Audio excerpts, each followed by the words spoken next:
नमस्कार। तो हम फिज़िक्स में आज जो चैप्टर कर रहे हैं वो है लाइट। मैं हमेशा नमस्कार बोलता हूँ। अगर आज आपको गुड मॉर्निंग बोलूँ तो गुड मॉर्निंग। अब मॉर्निंग गुड कब होगी?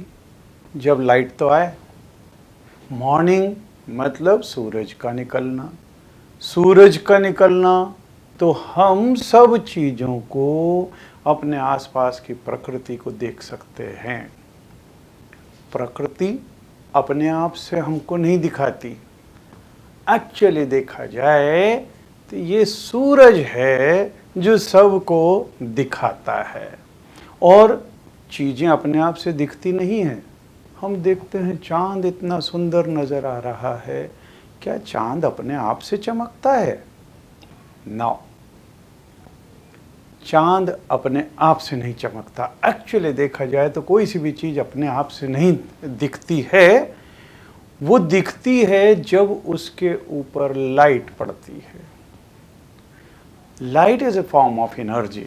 जैसे हमको गर्मी, जो हीट है, हम उसको महसूस कर सकते हैं, हम उसको देख नहीं सकते। साउंड को हम देख नहीं सकते, उसको महसूस कर सकते हैं। मैग्नेटिज्म, अब दो अगर चुंबक एक दूसरे के पास में होंगे तो एक दूसरे को खींच रहे हैं। अब हम मैग्नेटिज्म को देख थोड़ी सकते हैं। ऐसे ही इलेक्ट्रिसिटी को भी नहीं देख सकते, वैसे ही लाइट को भी देख नहीं सकते। लेकिन लाइट जिसके ऊपर पड़ेगी उसको हमें दिखा देगी, हमारे पास में सेंसेशन हो जाएगा लाइट का। तो light is a form of energy. इसी को आज हम पढ़ेंगे, क्योंकि जब लाइट किसी के ऊपर पड़ती है तो रिफ्लेक्शन आता है और रिफ्लेक्शन के कारण हम उसको देख पाएंगे। तो हमारा आज का चैप्टर होगा reflection of light, reflection and refraction. अब रिफ्लेक्शन, रिफ्रैक्शन, देखिए ये क्या चीज होती है। रिफ्लेक्शन, देखिए रिफ्लेक्शन क्या होता है?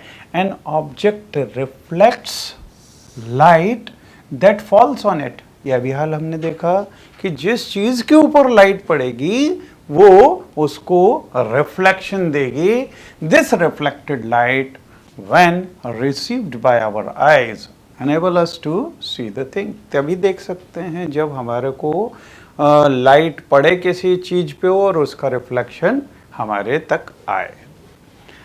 We are able to see through a transparent medium as a light is transmitted through it। हम कांच से तो देख सकते हैं उसके आर पार में, क्योंकि लाइट उसके थ्रू ट्रबल होके हमारे पास में आ जाती है। इमेज फॉर्मेशन बाय मिरर, ये बहुत सारी चीज़ें हैं जो हम ऑब्जर्व करते हैं। बहुत सारी घटनाएं हैं कि अगर हम मिरर के सामने खड़े होते हैं तो हमको हमारी इमेज दिखाई देती है। अब वो इमेज कैसे दिखाई दे रही है, ये चीज़ हम अभी पढ़ेंगे। ये घटनाएं हैं। द ट्विंकलिंग ऑफ स्टार्स, हमको तारे चमकते हुए दिखते हैं। जैसा मैंने अभी बोला कि चांद बड़ा अच्छा सुंदर दिखता है, उस पर बहुत सारी कविताएं लिखी हुई हैं, सब चीज़ें हैं, गाने भी हैं उस पर बहुत सारे। लेकिन चांद खुद अपने आप से नहीं चमक रहा। और बहुत सारे तारे हैं, तारे भी चमकते हैं, हमको दिखाई देते हैं। यहाँ पे वो टिमटिमाते हुए भी दिखते हैं। You will wonder to know, बहुत सारे तारे उसमें से नष्ट भी हो चुके हैं, लेकिन उसकी लाइट हमारे तक अब पहुँच पा रही है। ये डिस्टेंस इतना ज़्यादा है तारों का कि तारे लाइट दिखा रहे हैं और उसके बाद नष्ट भी हो गए, लेकिन उस लाइट को ट्रेवल होके हमारे तक आने में टाइम लगता है। क्योंकि ट्रैवलिंग के लिए एक स्पीड होती है, हर चीज़ की, साउंड की एक स्पीड है, लाइट की स्पीड है। इवन आपने देखा होगा कि जब बिजली चमकती है बिजली चमकती है तो लाइट हमको पहले दिख जाती है, आवाज़ उसकी बाद में आती है। इवन अगर हम दिवाली में कुछ पटाखे फोड़ते हैं, अब रॉकेट जैसा जाएगा वो ऊपर और वहाँ से फूट पहले जाएगा, उसकी आवाज़ हमको बाद में सुनाई देती है। क्यों? क्योंकि speed of light, this is very fast in comparison to, this is very much in comparison to the speed of sound. तो इसीलिए साउंड को वहाँ से यहाँ तक आने में थोड़ा टाइम लगता है, लेकिन लाइट ज़्यादा जल्दी आ जाती है। तो हम यहाँ पे रिफ्लेक्शन, ये भी घटना है, फिर ट्विंकलिंग ऑफ स्टार्स भी है, और बहुत सारा beautiful colours of rainbow also आपने देखा होगा। ये सब लाइट की घटनाएं हैं कि कभी कभी जब बरसात होने के बाद में हमको बहुत बढ़िया इंद्रधनुष जैसा दिखता है। अब ये इंद्रधनुष दिखता है, ये एक स्पेशल घटना है। एक्चुअली आपको अगर देखेंगे तो अलग अलग कलर का एंगल ऑफ रिफ्रैक्शन अलग है। अभी हम रिफ्लेक्शन भी पढ़ेंगे और रिफ्रैक्शन भी पढ़ेंगे। तो इसीलिए जब वाइट लाइट एक्चुअली 7 कलर्स का कॉम्बिनेशन है, लेकिन ये जब एक मीडियम से दूसरे मीडियम के अंदर ट्रेवल करते हैं तो सातों कलर अपने अलग अलग एंगल से डेविएट होते हैं और फिर हमको वो सातों कलर अलग अलग दिखाई देते हैं। तो ये भी एक बड़ी इंटरेस्टिंग घटना है। और bending of light by a medium, आप देखेंगे कि अगर कभी कोई सा ऑब्स्टेकल अगर रख दें तो लाइट जो है उसकी जो परछाई, जो ऑब्जेक्ट होगा उसकी पर जो परछाई होगी वो कॉर्नर से डिम सी रहती है, एकदम शार्प इमेज नहीं बनती है। एक्चुअली देखा जाए तो लाइट के अंदर, लाइट के प्रोपगेशन मतलब लाइट ट्रेवल होती है तो किस तरह से होती है, लाइट के बारे में अलग अलग समय में बहुत अलग अलग विचार रहे। जैसे अगर हम देखें कि सुबह सुबह या अंधेरा कमरा हो, छोटा सा अगर कोई छेद सा हो और उसमें से लाइट आ रही है तो हमको ऐसा लगेगा बिल्कुल सीधे उसमें स्ट्रेट लाइन के अंदर लाइट आ रही है। एक्चुअली लाइट तो खुद आ ही नहीं रही है, लाइट जिन धूल के कणों पे पड़ रही है वो दिखाई दे रहे हैं, और वो दिखाई किस में दे रहे हैं कि स्ट्रेट लाइन में चल रही है। तो हमको लगता है कि लाइट ये स्ट्रेट लाइन में चलती है। दूसरा, जैसे अगर हम नदी के किनारे एक पत्थर के ऊपर बैठे हुए हों तो हम देखते हैं कि नदी जब चलती हुई आ रही है, नदी का पानी चल रहा है, तो वो पत्थर अगर शार्प कुछ वो होगा वहाँ से यूँ गोल हो जाता है, गोल होके और फिर उसके बाद में सीधे निकलता है। तो मैंने जैसा आपको बतलाया, अगर कोई सा भी ऑब्जेक्ट बीच में लाइट के आएगा तो वो थोड़ा सा टर्न हो जाएगा, उसके कारण उसके जो कॉर्नर की इमेज बनती है वो उतनी शार्प नहीं होती है। इसका मतलब लाइट जो है स्ट्रेट उसमें नहीं चल रही है, वो वेव फॉर्म में चल रही है। जैसे पानी की वेव्स होती हैं और कोई ऑब्स्टेकल बीच में आ जाए तो वहाँ से टर्न होके और फिर वो चलने लगती है। इसका मतलब वो वेव्स फॉर्म में है। तो दूसरा हमारे पास में वो चीज़ आई माइंड में लोगों के कि नहीं, जो वैज्ञानिकों ने बोला स्ट्रेट लाइन में नहीं, ये वेव फॉर्म में चल रही है, इसीलिए, और इसको बोलते हैं डिफ्रैक्शन ऑफ लाइट। ठीक है। डिफ्रैक्शन के बाद में क्वांटम थ्योरी, क्वांटम थ्योरी उसके अंदर ये माना है कि लाइट जो है पार्टिकल्स के फॉर्म में एक जगह से दूसरी जगह शिफ्ट हो रही है। तो अलग अलग समय में अलग अलग धारणाएं बनी हैं, लाइट के बारे में। हम यहाँ पे 10th क्लास के अंदर हम ये मान के चलेंगे कि light is travelling in a straight line, और उसी को लेके हम रिफ्लेक्शन और रिफ्रैक्शन ऑफ लाइट पढ़ेंगे। ओके,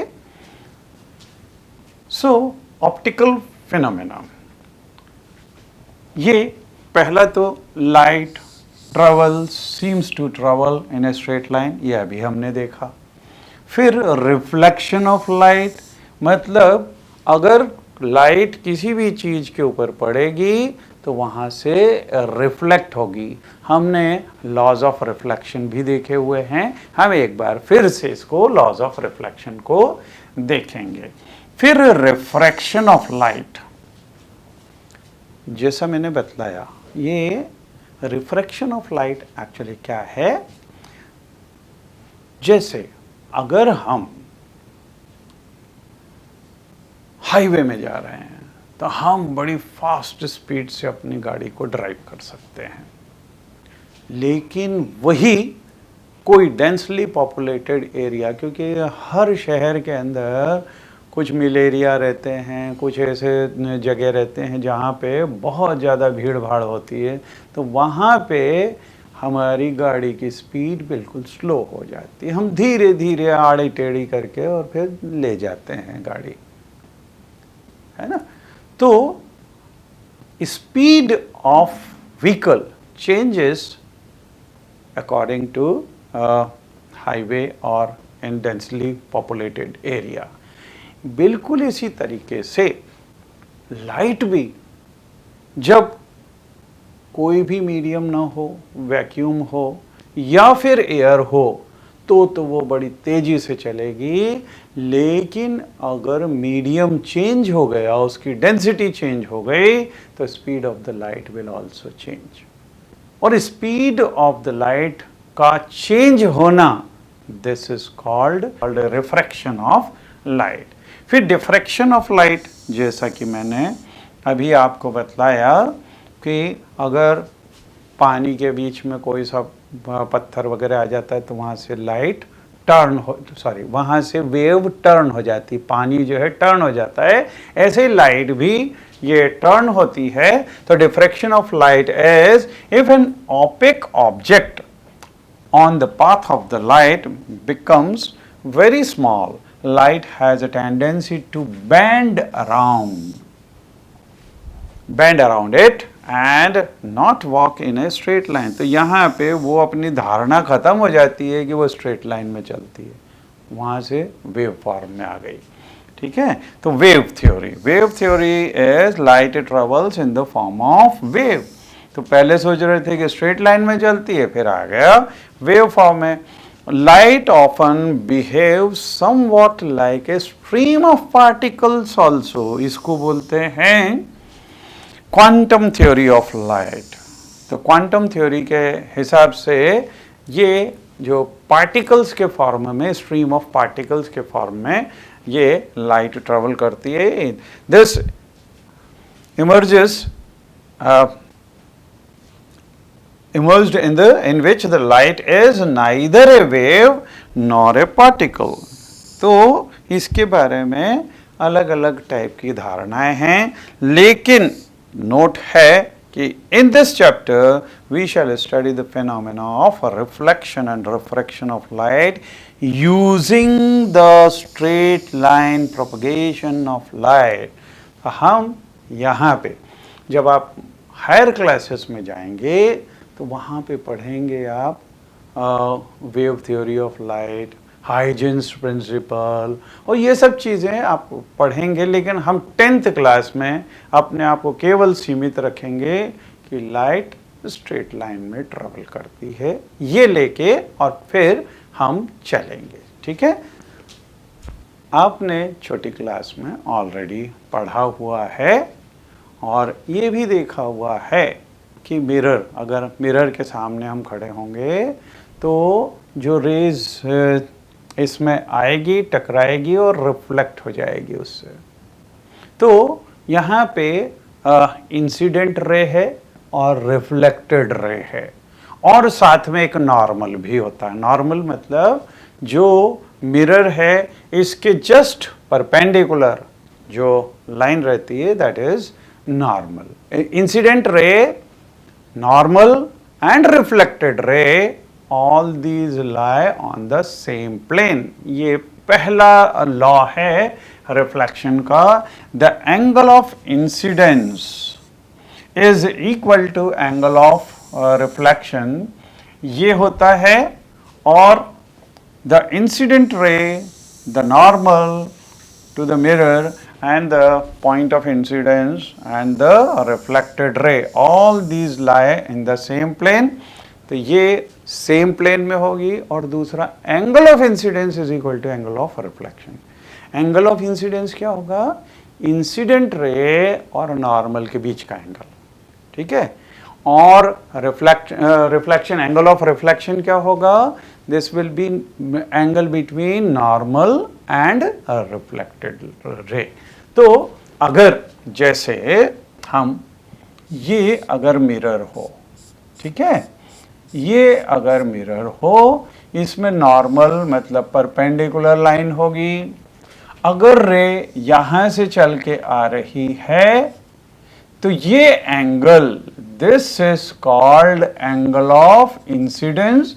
इसको अगर आई से डिनोट करें तो जो एंगल इसके और नॉर्मल के बीच में बन रहा है उसी एंगल से ये रिफ्लेक्टेड रे बाहर चली जाएगी। Mean this angle of reflection will be equal to angle of incidence, ठीक है।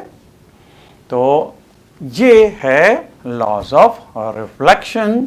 This law of reflection is applicable to all types of reflecting surfaces, all types including spherical surfaces। क्योंकि छोटी class में तो आपने ये पढ़ लिया है angle laws of reflection plane mirror के लिए, क्योंकि अब हम आ रहे हैं स्फेरिकल मिरर के अंदर।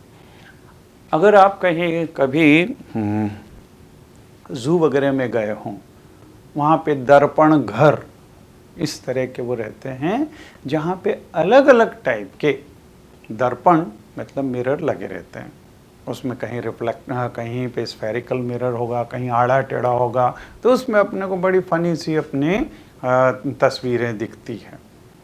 तो ये हम अब पढ़ेंगे reflection through spherical surfaces. Image formed by plane mirror. अगर प्लेन मिरर में देखें तो these are always virtual and erect. अब ये वर्चुअल इमेज और रियल इमेज ये क्या होती है? अगर हम पर्दे पे इमेज को ऑब्टेन कर सकें तो बोलते हैं उसको रियल इमेज, और अगर पर्दे पे नहीं ऑब्टेन कर सकें तो वो हो जाएगी वर्चुअल इमेज। जैसे हम अगर मिरर के सामने खड़े होते हैं तो हमारी इमेज तो उसके पीछे बन रही है, जितना आगे उतनी ही पीछे। अब जब वो पीछे है तो उसको पर्दे पे कैसे निकाल सकते हैं, है ना? So this type of image will be virtual image. और साथ में इरेक्ट, इरेक्ट मतलब सीधी, क्योंकि हम अगर उसमें मिरर के सामने खड़े हैं तो हम बिल्कुल सीधे ही दिखेंगे। और इन्वर्टेड इमेज क्या होती है? कुछ केसेस में आप अभी देखोगे स्फेरिकल मिरर्स वगैरह के अंदर कि उसमें उल्टी इमेज बनती है। ऑब्जेक्ट ऐसा खड़ा होगा लेकिन उसकी इमेज उल्टी बनेगी। तो प्लेन मिरर्स के अंदर वर्चुअल और इरेक्ट इमेज बनती है। The size of the image is equal to, अच्छा, ऑब्जेक्ट की जितनी साइज उतनी ही इमेज की साइज भी होगी, है ना? क्योंकि हम जितने बड़े रहते हैं उतने बड़े मिरर के अंदर भी दिखाई देते हैं, है ना? तो and image formed is as far behind the mirror as the object is in front of the mirror. तो जितनी आगे उतनी ही पीछे इमेज बनेगी। अगर हम मिरर से और दूर होंगे तो हमारी इमेज और दूर चली जाएगी, है ना। तो ये प्लेन मिरर के अंदर हमने देखा हुआ है। अब अगर ऐसा सीधा प्लेन मिरर को अगर हम यूं टर्न कर दें, है ना, तो जैसे अगर यूं प्लेन मिरर है उसको यूं टर्न कर दें, अब ये क्या हो जाएगा, स्फेरिकल मिरर हो जाएगा। और स्फेरिकल मिरर बनेगा कैसे, अगर हम एक कांच के गोले को थोड़ा सा कट कर दें, काट दें। अब ये कांच का गोला, इसको हम पॉलिश बाहर से भी कर सकते हैं, अंदर से भी कर सकते हैं। अगर हमने इसको बाहर से पॉलिश किया तो ये हो जाएगा कॉनकेव मिरर, और अगर अंदर से पॉलिश किया तो बाहर से चमकीला दिखेगा, that will become concave mirror. Okay, तो हम आगे देखेंगे स्फेरिकल मिरर। तो देखिए कॉनकेव मिरर और convex mirror. A spherical mirror whose reflecting surface is curved inward, that is the faces towards the center of the sphere is called concave mirror। तो जैसा अभी मैंने आपको बतलाया कि अगर ये स्फीयर है, कांच का गोला है ना, इसको माना कि इतना यहाँ से काट दिया। अब हमारे पास में ये वाला पार्ट बचेगा, ठीक है, ये पार्ट बचा इसका गोले का। इसमें अगर हम यहां से इसको पॉलिश कर दें, इसको पॉलिश कर दिया यहां से, तो सेंटर तो यहां पे है, centre is on this side, तो ये वाला जो मिरर बनेगा इसको कॉनकेव मिरर बोलेंगे। तो देखिए a spherical mirror whose reflecting surface, अब यहां पे अगर पॉलिश किया तो रिफ्लेक्टिंग सरफेस इस साइड हो गई, तो whose reflecting surface is curved inward, this is curved inward, that is the face towards the center of the sphere। तो ये सेंटर की तरफ इस साइड है, तो इसको बोलेंगे कॉनकेव मिरर। अब इसकी जगह अगर मान लो हम यूं काट दें, और काटने के बाद में ये हमारा गोले का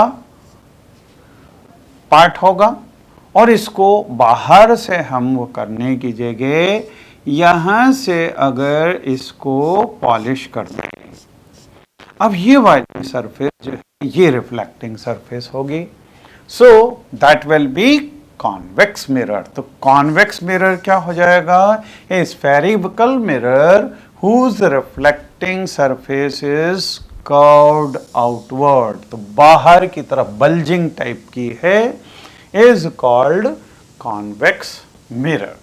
ठीक है, तो एक के अंदर बाहर से अगर कर्व वो कर दिया जाए, इसको शाइनिंग वाली जो है इस साइड ले लें और इसका पॉलिशिंग इधर से कर दें, तो ये कॉनकेव होगा, और अगर अंदर से इसको पॉलिश कर दें तो रिफ्लेक्टिंग सरफेस इधर होगा, दैट विल बी कॉन्वेक्स। ठीक है, अब इसमें ये जो सेंटर होगा, इस सेंटर को बोलते हैं सेंटर ऑफ कर्वेचर।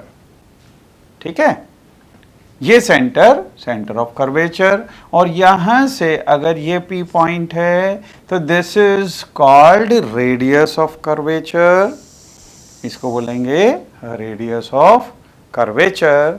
और ये जैसे अगर मान लो ये कॉनकेव मिरर है, ये सेंटर है, और ये जो लाइन जो सेंटर से पास हो रही है और रेडियस को भी इंक्लूड कर रही है, this is called principal axis. तो इसको प्रिंसिपल एक्सिस बोलेंगे। ठीक है,